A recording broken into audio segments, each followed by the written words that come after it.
What's going on, everybody? It's Barmine from Barmine Tech, and today we're going to be talking about Proxmox 9. So if you're not familiar, Proxmox released their latest update to the virtual environment, or Proxmox VE, which brought it from 8 to 9 about a week ago, and they did add a significant amount of new features to the software.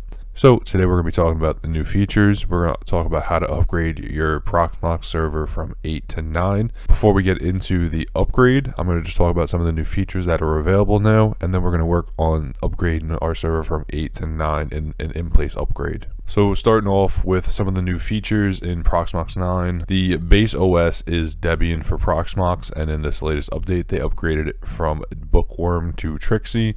So really all we're doing is getting some new security updates, some kernel level updates, and just new feature sets available with this new Debian subsystem being used. Another new feature in this update is we can get snapshots on thick provisioned LVM storage. So what this is going to do is that virtual machines that use thick provisioned LVM storage can now be snapshotted for backing them up. There was an update to the software defined networking, or SDN, in Proxmox. This was a feature that was available in the past, but now they added additional features to it. They introduced significantly better features to the SDN for their fabrics to create more complex networks and really work with what might be in your virtual environment of how you might need to handle the networking. There were changes to HA, which pretty much you could just have more granular rule sets for how high availability should be handled between virtual machines that are running and the nodes that they run off of. There was an update to ZFS RAID Z, so pretty much now you're able to add a single new disk and you can actually expand your ZFS VDEV. And it's something that probably won't be used too often, and you might have not even known about it, is the mobile interface got a complete rework, so now it's a little more user friendly. I don't know how well it still works, but it is available and it did get reworked. Now, you might be wondering after I just go through this, really what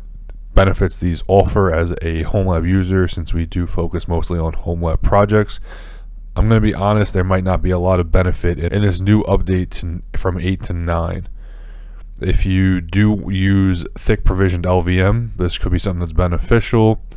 If you are somebody who does have an SDN, maybe you have some sort of intricate server setup and networking, maybe you host game servers and you have specific networking set for those, or maybe you have AI servers or whatever it might be, the new features to the SDN might be helpful, as now you can have a more intricate network needed for those. The HA I don't think is anything too crazy for the regular home lab user. It might be if you have a very intricate HA setup, but really I think the HA already had the availability that was needed to be able to make sure the VMs were running where you needed them. Being able to expand the ZFS VDEV is really nice, because it is something that if you have a pool already set and now you need to expand it, now you can. So that is something that could be very useful for a home lab user. Another thing was added was they offer new charts now on the dashboard for monitoring. So you just get a little more system information available off the dashboard. We're going to go over that as well when we get into the latest version of Proxmox. So now that I covered some of the topics that were updated in the latest update to 9, we're going to talk about the actual update process. We're going to do it as an in-place upgrade. It is just a handful of commands. It's nothing too crazy. It might take about 20 minutes or so, depending on your system. Before you do this process, I highly recommend making sure all your VMs, your LXC containers, and any data possible is backed up, just in case there is any loss of data. When we do an upgrade like this, it's always a potential risk, so to have those updates would be really important before we get into that scenario where we might lose our data.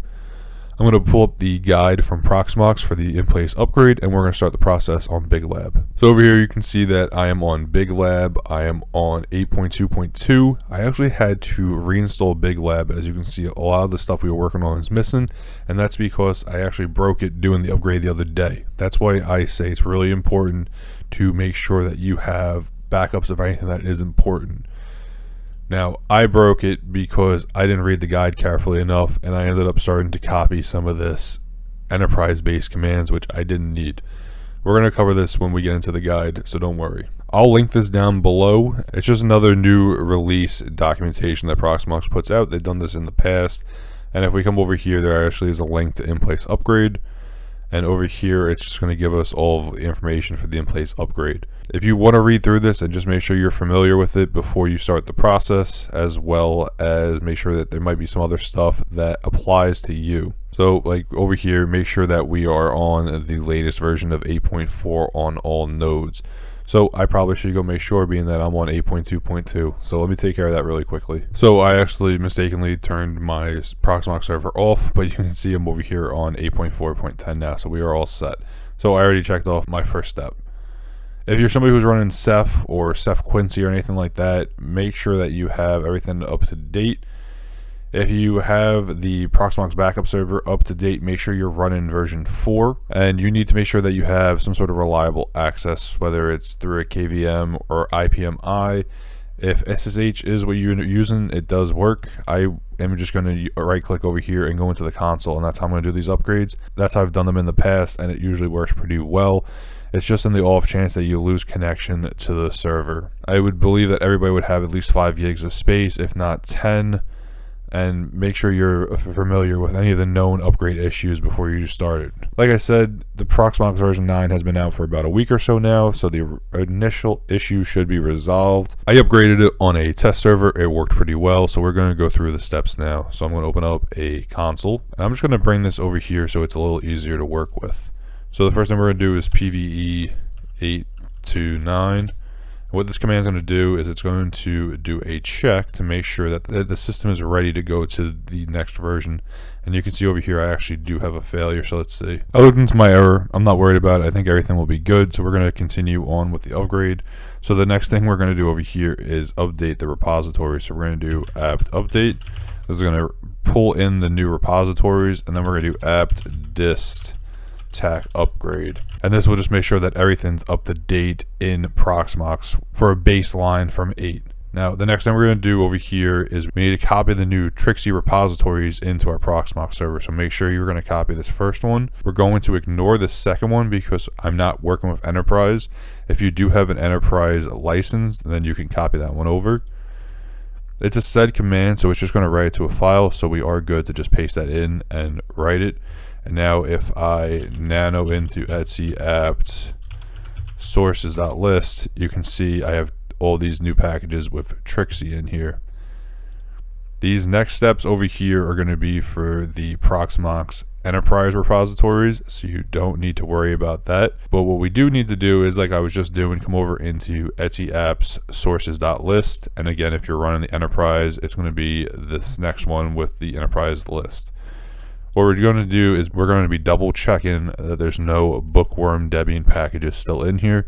So you can see I have Trixie, Trixie, Trixie, and Trixie, so I'm good. So I'm just going to control exit. Like I said over here, this is for the enterprise repository, so unless you are running it, you don't need to worry about this section or this section. I'm not running Ceph, so I'm not going to worry about this as well. So we're just going to come down here and skip to apt update. By doing this, again, we're going to be updating the repositories and pulling the latest packages. And you can see over here, there's 579 packages available to be upgraded. And now we're going to do an apt dist tac upgrade once again. And it's going to ask me if I want to continue. I'm going to say yes. And now we're going to let this run for a while. It might give you a prompt at some point asking if you want to do certain updates a certain way. It'll give you an option like yes, no, or N for default. I'm just going to do N for default, and I'll show you when it pops up. Other than that, these updates just need to run. It's going to take a little bit of time, and we'll be back. So you can see over here, we're starting to get some change logs of what's being updated. So I'm just going to hit Q to continue on, and now we're going to start getting into some menus. I'm going to select my keyboard configuration. It's going to continue on, and now this is, like I was saying, it's going to ask us what we want to do for the configuration of this file. So over here it gives you all these options, and then it says default is N, so I'm just going to do default because it's always worked for me. This is just asking us if it wants to automatically restart the services while it does the update, or if it wants to ask us first. I'm okay with it automatically doing it itself. It's going to run through again, and I believe there's going to be one more of those prompts asking if it's like a yes, no, or default. We'll be back if it does. If not, we'll just let it keep running on with the update. And like I was saying, after a little bit of it running through, we're going to get another one of those configuration options. I'm just going to do N again for the default. We're going to let this keep running. We're over at 98%, so we're almost done, and then we should be able to go back into the latest version of Proxmox. And after about another minute or so, you can see we're back at the root at whatever your server is. We have a cursor of sorts, and the updates are all done.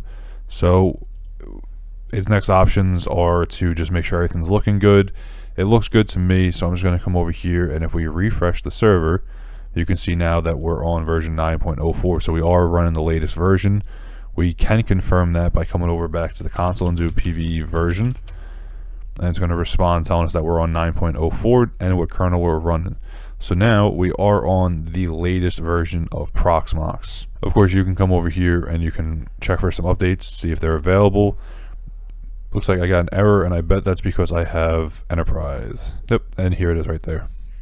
So that might be your issue as well. You might just need to disable that again, and you might need to add in the no subscription. Oh, it looks like it's good. All right, I'll just reload these, and now if I refresh once again, we should actually be able to get some updates this time, and it looks like it's working. Task okay. I'm all up to date because we just did it. But like I was mentioning, we're going to have some of those new features over here in Proxmox, which are going to be these new graphs. So they added these graphs for pressure stall, for CPU, memory, I/O. So these are just some of the new features that are available. Like I said, there are other ones that are. I'm just not going to go fully into detail because we're not going to talk about the HA or the thick disk provisioning and the ZFS right now. It will be something that we can focus on in the future. I just don't have the hardware right now to work on a ZFS pool or an HA cluster or something along those lines the proper way. But this is Proxmox version 9. These are the features that are now available in Proxmox version 9, and this is how we do the updates. So this is how you can bring your server all up to date on Proxmox version 9. Now, I was hesitant to update to Proxmox version 9 because I do like to wait and see what everybody else is responding on, how it's working. Being that I do have the test machine with Big Lab, I was a little more confident in doing it on there just in case anything happens. I won't knock out my entire home lab. We are actually converting my job over to Proxmox with the changes in VMware and everything like that. And I do have to say that it kind of looks more that Proxmox version 9 was tailored more towards enterprise uses, which is fine with me. It's okay that we don't get a significant feature set for home lab users in every update of Proxmox. I get it's not going to be like that. I do understand that they are a business and they need to be able to market their company in a way to make money. And I do have to say that's what Proxmox version 9 is really doing. I think it really solidifies the loss of VMware and how it worked so well for everybody and the changes that were made, and how that Proxmox is swooping in and saying, hey, I'm ready, you can come to me. We were able to put Proxmox on our Dell servers at work. We were able to connect our Dell SAN to it, and we were able to get everything working and set up with networking and the whole mimic of how our VMware server used to be in about 2 hours. And I have to say that's really smooth for a transition, even more being able to take over our old images from our VMware server and pull them into Proxmox.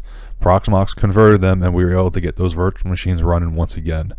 So I really will say I think Proxmox version 9 is more tailored towards the enterprise uses, which is fine, and it works really well, and I can say on that as well because I just did it the last couple days at work. I am very hopeful for the future of Proxmox, and these updates are really proving it with how many new features and capabilities they are providing in this software to be able to do on these servers. I'm very impressed by it, and I'm very impressed with the dev team and what they've been able to do, and I'm very excited for the future of Proxmox. This was the new stuff offered in Proxmox version 9 and how we upgrade it from 8 to 9 and the process to do an in-place upgrade. I hope you guys all enjoyed this video. If you did, and you can like the video and subscribe, I would really appreciate it. If you're interested, I'll have links to all the gear in my home lab down below. I'll have a link to the Discord server if you want to join up. And as always, I want to thank you all for watching, and as my buddy Don would say, hack till it hurts.